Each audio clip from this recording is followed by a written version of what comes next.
क्या आप जानते हैं कि भगवान शिव ने अर्धनारीश्वर का रूप क्यों धारण किया था?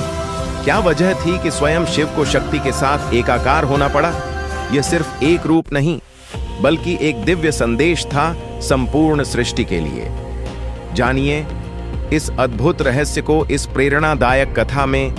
क्या आप जानते हैं एक ऐसा भक्त जिसकी भक्ति ने शिव और शक्ति को एक कर दिया?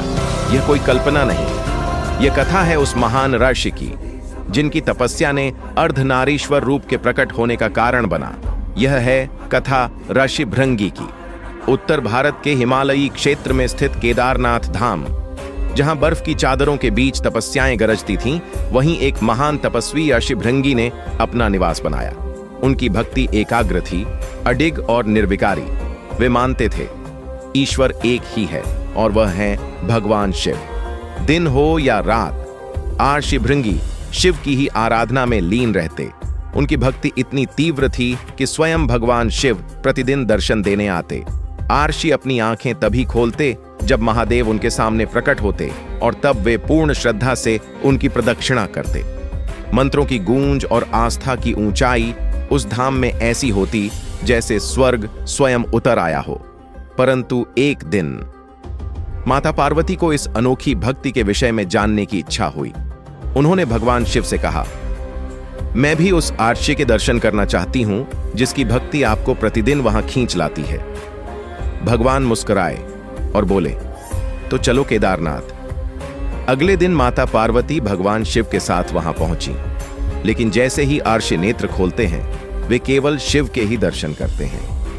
मां पार्वती को अनदेखा कर केवल महादेव की प्रदक्षिणा करते हैं और नमस्कार कर कहते हैं, हे प्रभु, अपने इस सेवक की भक्ति स्वीकार करें। माता मुस्काई, शायद ऋषि ने उन्हें देखा नहीं। दूसरे दिन माता और समीप खड़ी हो गई ताकि ऋषि को दोनों की प्रदक्षिणा करनी पड़े, परंतु ऋषि भृंगी फिर वही करते हैं, केवल भगवान शिव की परिक्रमा। तीसरे दिन माता और नजदीक खड़ी हो गई, इस बार लगभग भगवान से सटकर। अब वहां से गुजरना संभव नहीं था, लेकिन ऋषि भृंगी ने नेवले का रूप धारण कर लिया और शिव की प्रदक्षिणा पूरी कर ली। चौथे दिन माता पार्वती और पास आकर बैठ गईं। अब शिव और शक्ति के बीच कोई स्थान शेष न था, लेकिन इस बार ऋषि ने सर्प का रूप लिया और संकरी जगह से होकर शिव की प्रदक्षिणा कर ली। अब माता को यह हठ असहनीय लगने लगा। उन्होंने ठान लिया, अब मैं इतनी समीप बैठूंगी कि मेरे और शिव के बीच कोई अणु तक न गुजर सके। परंतु ऋषि भृंगी ने इस बार मक्खी का रूप धारण किया और उस अति सूक्ष्म मार्ग से गुजरकर एक बार फिर केवल शिव की प्रदक्षिणा कर ली। अब माता पार्वती का धैर्य टूट चुका था। उन्होंने क्रोध में आकर कहा, यह भक्त केवल शिव के पुरुष रूप को ही स्वीकार करता है, शक्ति को नहीं।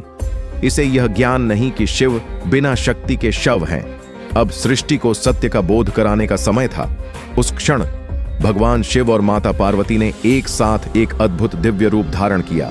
अर्धनारीश्वर, आधा शरीर शिव का, आधा शक्ति का। पूरा ब्रह्मांड स्तब्ध रह गया। शिव बोले, भृंगी, जान लो, मैं और शक्ति अलग नहीं है। यह सृष्टि तभी पूर्ण है जब पुरुष और स्त्री, शिव और शक्ति, चेतन और क्रिया दोनों एक साथ हों। लेकिन भृंगी का हठ नहीं टूटा। अब वह चूहे का रूप लेकर अर्धनारीश्वर के मध्य भाग को कुतरने लगा ताकि केवल शिव की परिक्रमा कर सके।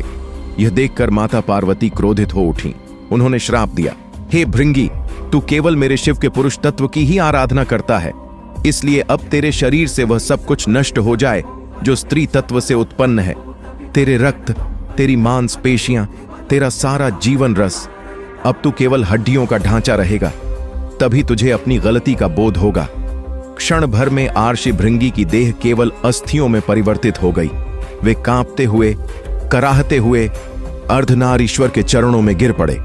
वो बोले, मां, मैं अज्ञानी था, मैं सत्य से अंधा था, मुझे क्षमा करें। माता की करुणा उमड़ पड़ी। उन्होंने भृंगी को आशीर्वाद दिया, अब तू सच्चा साधक बन चुका है। तेरे इस पश्चाताप से कई पीढ़ियां शिक्षा लेंगी। और उसी क्षण अर्धनारीश्वर की दिव्यता से समस्त जगत में एक संदेश गूंजा, शिव और शक्ति एक ही हैं। शिव यदि पुरुष हैं तो शक्ति उनकी नारी सत्ता है। शिव यदि चेतन है तो शक्ति उनकी क्रिया है। शिव बिना शक्ति के निरर्थक हैं और शक्ति बिना शिव के अधूरी। और यही बना अर्धनारीश्वर का दिव्य रहस्य।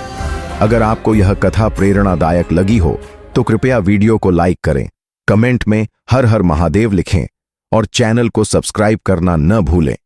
और याद रखिए, जहां शिव हैं वहां शक्ति है, और जहां शक्ति है वहां शिव स्वयं हैं। हर हर महादेव।